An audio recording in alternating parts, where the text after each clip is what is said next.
Hello, I'm Ion-Marc Valahu from ClairInvest. I'm the Chief Financial Officer, and I'm following up on our last analysis on the emerging markets and the commodity markets following the Fed decisions in the United States to lower interest rates. And this week, we'll talk about China after the recent events that happened in the economy and the stock markets. I thought it was interesting to go over what exactly happened.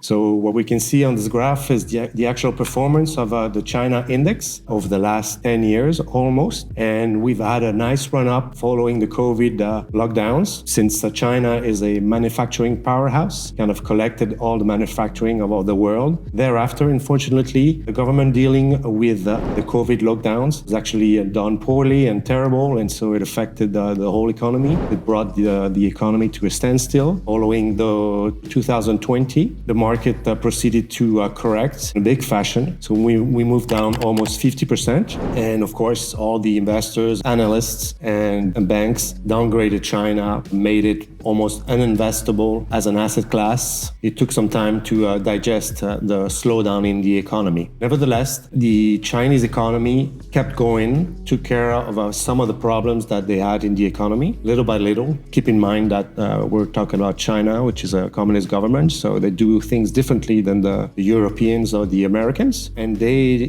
didn't really pay attention to the economic slowdown. They still wanted to get market share in the manufacturing business. And as you can see from the second graph, China remained one of the leading manufacturers in the world. They're currently sitting at number one, even more powerful than the US manufacturing basis. And you might know that when you order from some platforms, Amazon, Temu, etc., pretty much all the goods are made in China. And as, for example, the European economies took down most of their manufacturing on ESG factors, on carbon emissions, etc., everything was shifted to China. So China kind of recuperated, or actually gained market share in manufacturing. Now is one of the top leading manufacturing countries in the world. We can also see that from their GDP ranking over most of the major dealing partners. Now China comes in on second as GDP growth compared to other countries. And so therefore, situation was that the stock market was still going down, even though investors did not take into account the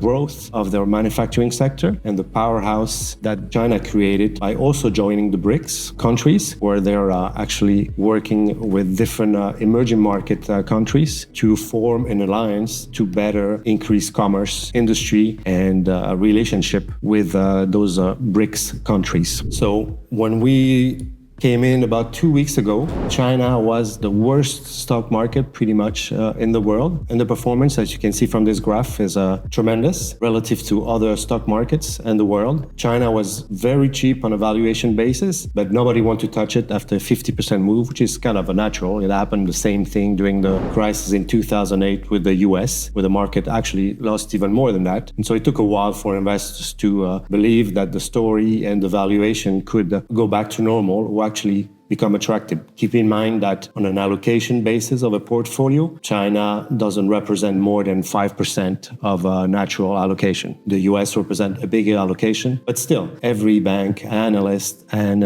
investor in the world took down their allocation to almost zero, given the correction, the deep correction we've had over the last 2 years. And of course, after a while, the Chinese government starting to intervene. First, they intervened to clean up the bond market. And as you can see from this graph, you can see the performance of an index of Chinese bonds. It can be treasuries, it can be credit, corporate bonds.